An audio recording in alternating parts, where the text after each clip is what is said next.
Senator, so it's finally out, an underwhelming 9 pages, at least the public version of the report. What's your initial impressions?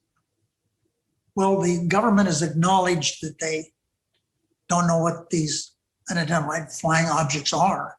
And so when I started talking about this years ago, people made fun of me, and even my own staff thought I was crazy in talking about it. But in hindsight, I'm glad I did. Certainly, we now know that they have 142 sightings. We know there have been more than that.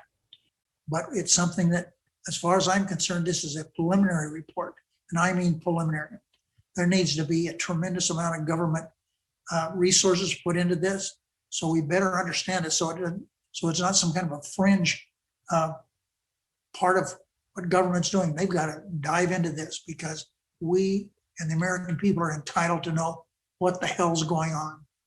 It does seem to make the case that, look, we're going to underplay this a little bit and be frank with you that we really don't know. I mean, they don't rule out a whole lot. They say about American technology. They leave that option open, but they said, we checked around. As far as we know, it's not ours. It's not ours, is it? No, I think that we have a good understanding that these vehicles it's not something coming from China, from Russia, from France. It's something that we don't understand. And it's very important that we stop playing around with it and take a look at it. You know, I got $22 million to prove that this wasn't a figment of someone's imagination. I was very curious as to whether it be reports of 10 of these, 20 of these, but when we put this thing out to bid and the work was done on it, we found that it was scores and scores, hundreds of sightings of these, and the sightings are unalterable. They are convincing, and we're way behind times. We've got to continue to move, and I am so glad that I got this started. You know, they had 2 staffers write this report. It's a daunting task. You get 6 months to write a report about a 74-year-old mystery. You do it in part-time. I think they deserve a pat on the back for getting this together in that much time. But clearly, there is a heck of a lot of work still to be done. They need to devote some real resources to it. Yeah, we need to have the resources that are scientifically based. We need, rather than some bureaucrats trying to piece together information they pick up from press other places, we need to have scientific minds take a look at this and write scientifically, not based on the latest report out of some newspaper around the country or around the world. There are some really interesting little tidbits hidden in this 9-page report. One of them mentions that there were 18 incidents where our U.S. warplanes had near misses with these things. That would be a reason by itself to get studied and investigated further. Absolutely true. And, you know, we have situations now where it's more than just the naked eye. The ship, the Omaha, is out there, and people said they saw something. Well, a lot of people discounted that until they looked at their sonar, their radar, there are other ways of capturing pictures. And they certainly determined that it was something out there. It wasn't some imagination of some seaman. And then, of course, it only looked from 2004 to 2021. All the big, long history of incidents around the world and in our country, that's not part of this. They just didn't have the resources to dig into it. Yeah, George, we have documented, it's been documented that going back 70 years, there have been valid occurrences that have been reported, and we didn't have time. I guess they didn't have the money, the resources to go back and look that far, but we know that at least 70 years ago, there have been reports of this. You know, one other thing that jumped out at me is they mentioned specifically for pilots, the stigma associated with this, that it is a real problem in getting pilots to report this because they've been told for so long it's crazy. It's not going to do your career any favors if you're going to report encountering something like that. And I hand it to the Pentagon. The pilots were afraid to report these things because it would hurt their promotions. And now all the branches of the military, excuse me, all the branches of the military have said, We want our pilots, our seamen to report everything they see. I hand it to the Pentagon. That's headed in the right direction. One of the other problems that they sort of acknowledge, they give a little gentle poke in the ribs to the Air Force, which has been remarkably silent over the last 3 years since this came spilling out about the program that you sponsored. The Air Force has said pretty much nothing. They acknowledge that in 2020, the Air Force finally agreed to set up a mechanism where they can do better reporting on it. We look forward to seeing that, wouldn't you? Yes, I think that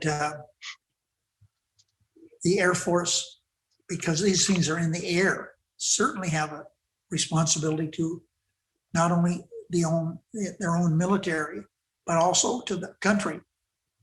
They're the ones that should be looking around up in the air, what these things are. Of course, there's no mention of space aliens, ETs, interdimensionals, any of those more exotic possibilities. Seems to be that is smart on their part to not get into conspiracy theories, crazy stuff, because you want to be serious. You want to have Congress be willing to support it. It is very important that we keep this scientifically driven. And I repeat, I think it's so important that we look back at what we've been able to establish. And we've established that these, whatever they are, exist. And they've been found in many different ways. And we now have the reportings being done more scientifically rather than just kind of make do. Right. Military has done a good job in the last couple of years in telling their pilots to report these. In the past, they had told them to ignore them. We had learned that there is a second report, the larger report, 10 times the size of this report, that went to Congress, that's classified, that's not going to be released. And I understand why. The sensor information is classified for a really good reason. But it sure would be great to be a fly on the wall and find out what's in that report.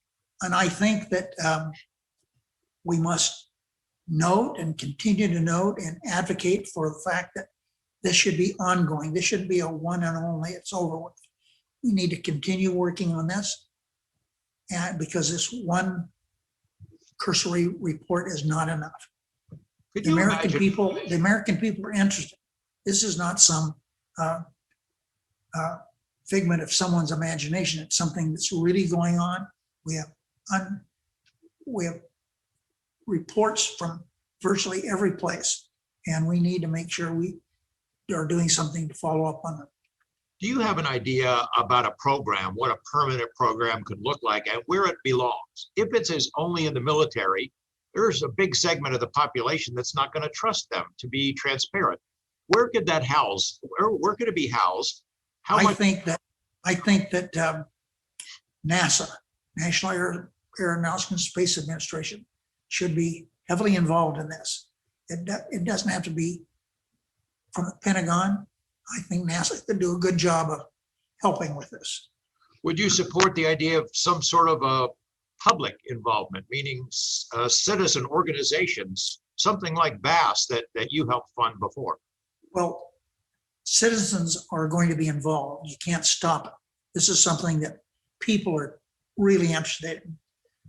You know, I've been involved in a lot of stuff in my government service, but I can go here on the strip, go in an elevator, and somebody say, "You're Harry Reid?" I said, "Yes." And they will say to me 9 times out of 10, "Thanks for doing work." They'll say on flying saucers normally, but I get the point. People are really interested in this. And as I've said, I spent a lot of time in government, and all my staff and others told me to stay away from this. And in spite of that, I went ahead and did it. And I'm glad I did, because I think it's something that's extremely important to the future of not only America, but the world. One last question. You know, I think UFO investigators, the UFO public is going to be disappointed that they've been waiting for something that ends up being 9 pages. But to me, this is a huge step forward for our military to take it on, for Congress to admit that this is a legitimate mystery and we need to solve it, and to suggest that we need an ongoing study. That's a big day for this topic, for this subject. Even though people are disappointed in how little they got, they should be very happy that this is a program that's gotten started, and people like me are talking about making sure it's continued. Senator, thank you very much. Well, for more on what that means, we go tonight to the single most informed source that we're aware of on this topic. Lue Elizondo ran the Pentagon's UFO task force. He joins us tonight. Lue, thanks so much for coming on. So, Tucker, always my pleasure. First, what do you take from this? What have we learned? Well, this is certainly a historic moment for us, for our country, and I think for our military and our intelligence community. The government has formally and officially come out and informed Congress that these things are, A, they're real, and two, that they're not ours, and that they seem to be performing, at least some of them, as you say, in remarkable ways. And I'll tell you something else that I find very interesting. You mentioned it, out of the 144 cases, we only were able to solve one, but there's two subnotes to that. And the first one is, when you look at this report very carefully, you'll notice that really the reporting only began in around the March 2019 time era when the Navy established its reporting requirements, and then later on in November 2020, maybe about 8 months ago, with the Air Force.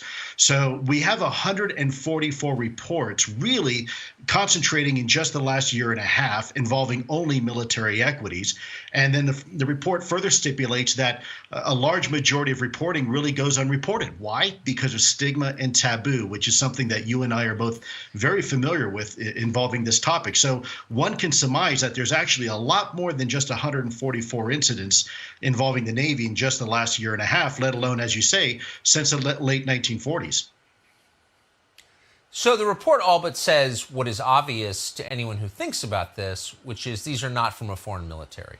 And maybe the lackadaisical approach or the disorganized approach on the part of the military to looking into this suggests that too. If we thought these were Chinese, we'd be on it. And so we don't think they're Chinese. They're not Chinese and they're not Russian. So they're extraterrestrial. I mean, what's the other? I mean, let's just say it. I mean, what's the other explanation? Potentially. Well, Tucker, that's a fantastic question, because as we've said before, when I was in ATIP, this is something that could involve outer space, inner space, or frankly, the space in between. And that's why we've always said, let's keep all options on the table. The more we learn about quantum physics and this remarkable universe we live in, the more we realize that our current understanding of the construct of the cosmos is constantly changing. It's constantly evolving with new information, new knowledge that we get. I think from this report's perspective, if you notice, the very first line in the report is, this is a preliminary report, which is indicative of the fact that hopefully there will be other reports forthcoming. In the report, they stipulate that we need a lot more effort going into this. This needs to really be, as we've been saying, a whole of government approach, not just the military, not just the intelligence community, but as we see here, FAA, perhaps NASA, Department of Homeland Security. We could even go into for example, the academic and scientific communities like the National Science Foundation, and maybe establish something that looks something like a federal lab construct, where we can really get the best and brightest to really look at this incredible enigma we're now facing. Well, yeah, and it's just a testament to how incurious our leaders are that we haven't done that like decades ago. But back to my previous question. Is there, in your view, without speculating as to, I guess, what these might be, let's just take off the table what we're pretty sure they're not. I mean, they can't be human, can they? And if they are, if these were human, which humans would be doing this? It's looking increasingly like this is probably not the case. But the question is, what is it? And of course, people jump to speculation it's from the Pleiades or something like that, when in fact, one of the hypotheses when I was in ATIP was that this could be as natural to Earth as we are. We're just now at a point where technologically we're advanced enough where we can begin to actually collect information on it and begin to try to figure out what it is. There's been other hypotheses that these things are possibly from underwater. And as outlandish as it may seem, there is some anecdotal evidence that supports all of these observations. So again, what we want to do is try to get as much data on the table as we can before we start eliminating what something is. Of course, but let me just rephrase it without getting into all the theories. If it's not human, sure, then it is something. I have no idea, but I'm just fixated on the idea that given the data we now have, it doesn't seem like these could be human. Have you heard or from a human source. Have you heard anybody offer up a plausible explanation for how human beings could be responsible for these sightings?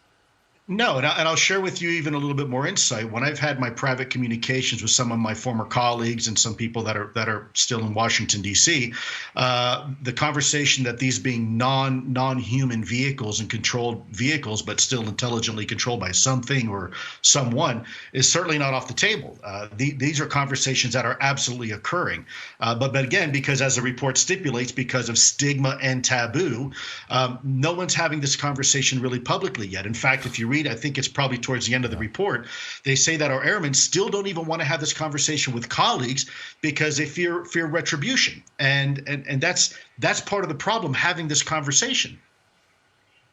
Yeah, this is becoming a country where no one can say anything that's obvious. And saying the obvious is a prerequisite for thinking and for advancement. And so I'm just so glad that you do. You're one of the few. It is one of the most enduring questions of humanity. Are we alone in the universe? Today, a highly anticipated report from the U.S. intelligence community zeroes in on unidentified aerial phenomenon, or UAPs, commonly known as UFOs. It comes from the Office of the Director of National Intelligence. It concludes that these unidentified objects clearly pose a risk to flight and a national security threat to the U.S. But the larger question is this alien life? Remains unanswered. John Yang has the story. Judy, the 9-page report says there's not enough high-quality information to draw any conclusions about the source or intent of these UAPs. Here to discuss what is in the report and what the report does say, Representative Andre Carson, Democrat of Indiana, a member of the House Intelligence Committee, which commissioned this report. Mr. Carson, you said in a statement earlier today that this represents a much-needed shift on this issue. What do you mean by that? Well, as you just mentioned, today's report still leaves many of us with a lot of unanswered questions. It does not rule out all that many potential scenarios that we've come up with. So, when we're talking about UAPs, we could still be dealing with a lot of varying scenarios or potentialities, but the report goes a very long way in terms of prioritization. So it goes a long way in terms of bringing credibility to the issue. However, since coming to Congress, I've been fascinated by the issue, as have been my colleagues, and I'm pleased to see that our approach has been taken more seriously now. So it's a taboo topic, but I think there's much more work to do. And coming from the Intelligence Committee, which asked for this report, clearly there's a belief that there could be a national security threat? Well, I think that is always a consideration. The immediate concern is very twofold. One, this is a technology that we don't completely understand, and it seems to be defying our understanding of physics. It appears to be more advanced than our own technology, but that's never a good thing from a strategic point of view. There is an expectation among Americans that we stay on top of advancements in technology. And secondly, whoever's operating it or whoever's behind it, these aerial phenomena, seems to be keenly interested in our military capabilities. And why is that? Why the Intelligence Committee? I mean, it was the Intelligence Committee that asked for this report? Certainly, but it is effectively a response to the scores of inquiries that we get daily, not only from our offices, but that the committee gets. And, there's a tendency for the UAP sightings and developments to occur around military assets, especially, it seems, around our naval assets. And, that's enough to know that we need more information and really a better understanding. We know enough now. But that's not necessarily important. There are still many unknowns, but we're honing in on this issue very rapidly. You talk about needing more information. The report also spells out or sets goals about sort of more research, more gathering of information about the UAPs. What is the next step? Compared to other national security issues and issues critical to our defense, we still suffer from a very limited understanding of these phenomena. A part of that is that we have a very limited data set.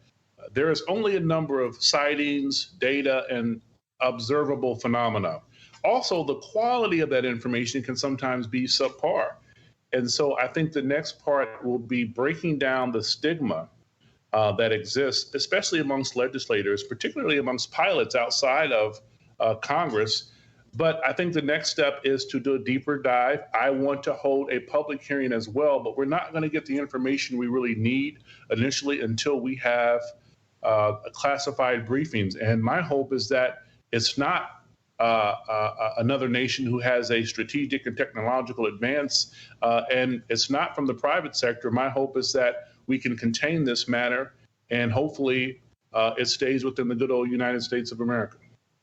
And you are going to get more briefings from the intelligence community? Without question. You know, as the chairman of that committee, my hope is to have a series of hearings, and one of them being a public hearing, so we can at least provide the information to the American public to the degree that will not compromise our national security, to give them some kind of resolve and I think quell their thirst for this wonderful phenomenon that we've been talking about and movies have been made about for the past 7 or 8 decades. Representative Andre Carson of Indiana, thank you very much. What an honor. Thank you. Look, the bottom line is with unidentified aerial phenomenon, you know, many cases, Dan, we're able to explain it away for reasons like visual disturbances or weather phenomenon or foreign adversaries and their technologies, or even our own experimental technologies with certain aircraft and vehicles. But what this report really underscores, Dan, is that that there are a number of instances, and the specific number remains classified, but a number of instances where we've ruled all of that out. And there are technologies that we don't have, and frankly, that we're not capable of defending against based on those things that we've seen, multiple sensors. In other words, where not just people visually see it, but where it's picked up on radar, where it's seen on satellites. And so, you know, it's an issue of national security. And as the person who was informing policymakers about national security threats, it's not good to say, gosh, we don't have good answers. And so we have to have a larger discussion to try and figure out specifically, you know, what this is all about. So I'm glad that that information's out.